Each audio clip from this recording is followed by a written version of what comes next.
chain is weak of a hadith, does the meaning still apply? The meaning applies in certain, if we mentioned it before.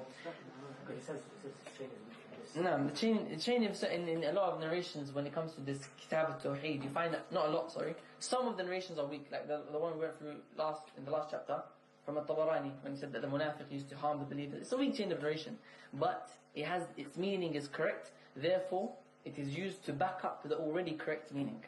Because the correct meaning is backed up by what? By authentic narrations from the hadith or from the Quran. But what the scholars of knowledge, the people of knowledge, is something that a lot of people they confused about, especially when it comes to people who are muta'alimin, people who don't really know knowledge and speaking about knowledge. They don't know the way of the people of knowledge. They don't know that the people of knowledge they will bring a weak chain of narration in order to back up and reinforce a correct meaning. And this is something that Tirmidhi done from the Salaf. Tirmidhi, do you think all of his chains of narration are weak? No. Does he know they're weak? I mean, do you think all of his chain narrations are strong, are authentic? Only Bukhari and Muslim, everything is authentic, right? Tirmidhi and Nasai, Abu Dawood, Ibn Majah and Nasai, some of them are weak, right? Did he know it's weak? Yes, he did it himself. He says, هذا حديث غريب, هذا حديث ضعيف. Himself, he brings it. But why does he bring it? This is the way of the people of knowledge. That the ignorant people, they don't know. An ignorant person, I'm talking about certain people who, what do? They come out and they speak. Say, why are you using weak hadith? They don't know the way of the Salaf.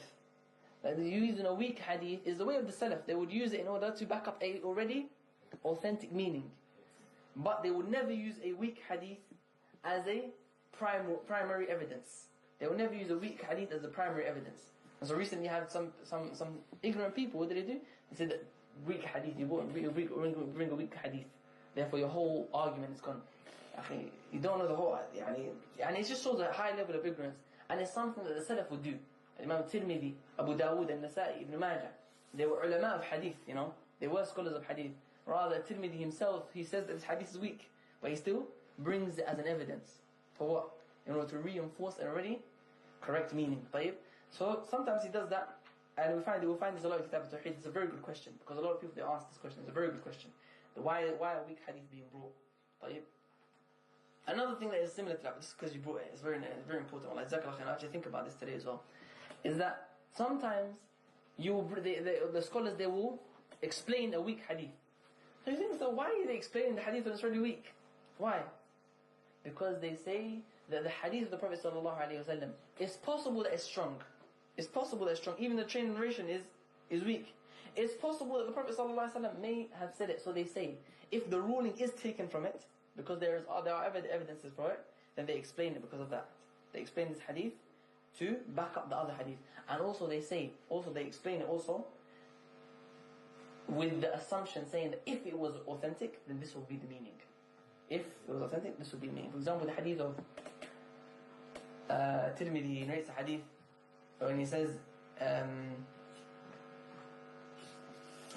the Prophet ﷺ, he said, there will come a time the people يركبون الإبل, they would ride their camels. يطلبون العلم, they will be seeking knowledge. فلا يجدون أحدا أعلم من عالم المدينة. They will not find anyone more knowledgeable than the scholar of Medina. Scholars, they said, this is Imam Malik, the Prophet ﷺ, said that they will not find anyone more knowledgeable than the alim of Medina. Some of them they said this is Imam Malik. Some of them said this is Abdullah ibn Umayr al-Umari, or Abdullah al-Umari. Okay, they say Imam Malik or Abdullah al-Umari. But then you look at the chain of narration and say it's weak. It's a weak chain of narration. And some sort of say it's strong. I remember I asked Shaykh al-Sawallah, I said it's a strong chain of narration. Like some say it's weak. So I said to a man, a Shaykh, I remember Shaykh al-Iraqi Shaykh, his name is Shaykh Mahir al-Fahal. I said to him, Shaykh, why did they explain the hadith when it's weak? He said, ala fard, if it was authentic, then this would be the meaning. You understand? So, explaining weak hadith is allowed. Scholars have done it from the past until now. And using it to back up on an already authentic meaning is allowed also. That is why you find in Kitab al-Tawheed, you're going to find some weak chain of narrations in this kitab, but the meanings are correct.